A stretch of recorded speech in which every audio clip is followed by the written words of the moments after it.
Have you ever stopped to ask how 12 ordinary people changed the entire world? Not kings, not generals, not philosophers with armies behind them. Fishermen, a tax collector, a zealot, a man who would deny knowing Jesus 3 times before sunrise. These were the people standing at the beginning of what would become the largest religion in human history. Today, 2.4 billion people on Earth call themselves Christian. That's roughly 1 in every 3 human beings alive. And it all started with a carpenter from Nazareth and a handful of people who refused to stop talking about him. That alone should make you curious. How does that happen? It all begins in Jerusalem around 30 AD. Jesus of Nazareth has just been crucified. His followers are hiding, they are terrified. The movement looked finished before it really started. And yet within weeks, those same people who are hiding behind locked doors are standing in the middle of the city, publicly declaring that Jesus had risen from the dead. Not whispering it, shouting it. People thought they had lost their minds, some probably did, but here is what actually happened. They started growing rapidly. 3,000 people reportedly joined in a single day after Peter preached in the streets of Jerusalem. Something shifted. Something that no amount of political pressure could explain away. The secret was not strategy, it was conviction. These early believers did not have church buildings, printing presses, or social media. What they had was a story they were willing to die for, and that willingness turned out to be the most powerful force imaginable. Enter Paul of Tarsus. Before becoming Christianity's greatest missionary, Paul was one of its most passionate enemies. He hunted Christians, he approved executions. Then, somewhere on a road to Damascus, everything changed. He reported seeing a blinding light and hearing the voice of the risen Jesus. Whatever happened on that road, it completely reversed the direction of his life. Paul became the man who carried Christianity out of its Jewish homeland and into the wider world. He planted churches in Greece, Turkey, and eventually made his way to Rome itself. He wrote letters that still shape Christian theology 2,000 years later. And he did all of it while being beaten, shipwrecked, imprisoned, and eventually executed. But here is the thing about the Roman Empire. It did not want Christianity, it mocked it, then feared it, and then tried to destroy it. Christians were scapegoated for fires, floods, and plagues. They were thrown to lions in the arena. Nero reportedly lit them on fire to use as human torches to illuminate his garden parties. And every time Rome pressed harder, the movement grew faster. Historians still debate exactly why, but one answer keeps appearing. The way Christians died was unlike anything Rome had seen before. They did not curse their executioners, they prayed for them, they forgave them. That kind of defiant peace unsettled people. It raised a question Rome could not answer. What do these people believe that makes them face death like that?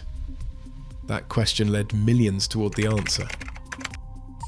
Then came 312 AD and a single moment that rewired the entire trajectory of Western civilization. The Emperor Constantine was marching toward battle, outnumbered and under pressure. He later reported a vision of a cross in the sky with the words, "In this sign, conquer." Whether that vision was real, political, or something in between, historians still argue. But what followed is a historical fact. Constantine won the battle, and shortly after, he legalized Christianity throughout the empire with the Edict of Milan. For the first time, the faith that had been illegal, outlawed, hunted, and mocked was suddenly protected by the most powerful government on earth.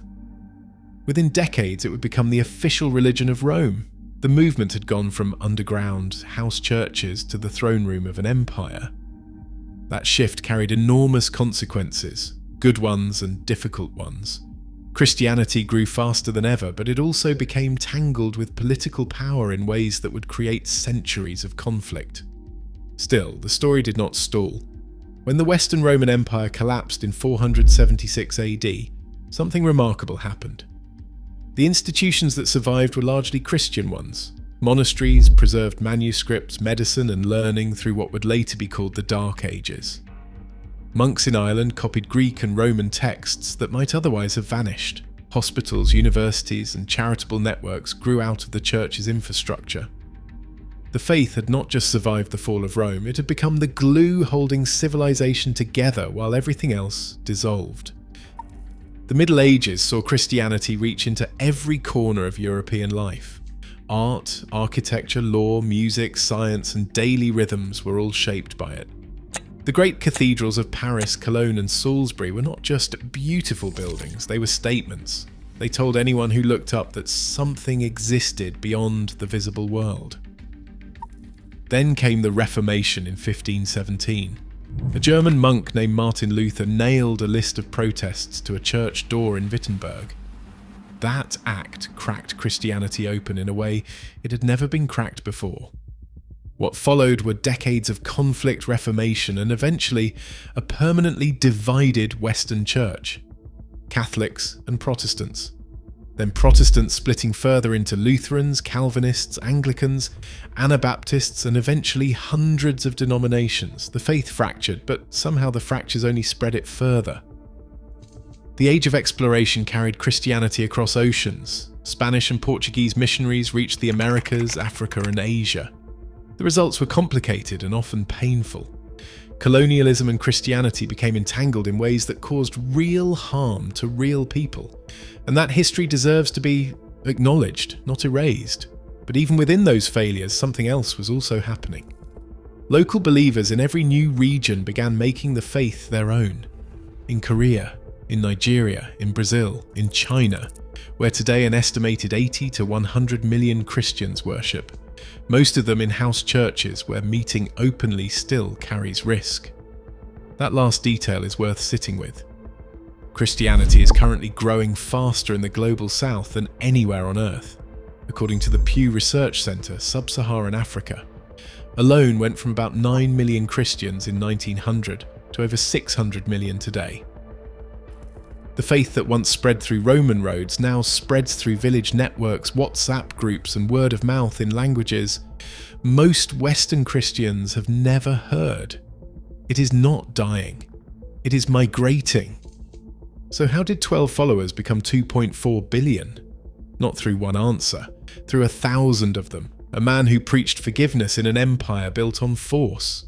Missionaries who crossed deserts and oceans. Martyrs whose deaths raised more questions than Rome could silence. Monks who kept knowledge alive when the lights went out. Reformers who refused to let the institution calcify. And ordinary people in every generation who passed the story on, often at personal cost. What started as a movement the world tried to bury turned out to be impossible to bury. Because every time someone tried to stamp it out, someone else asked the same question Rome could not answer.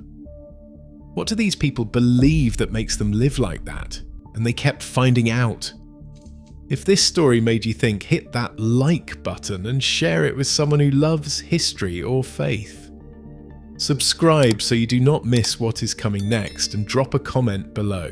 We read every single one. What part of this story surprised you most?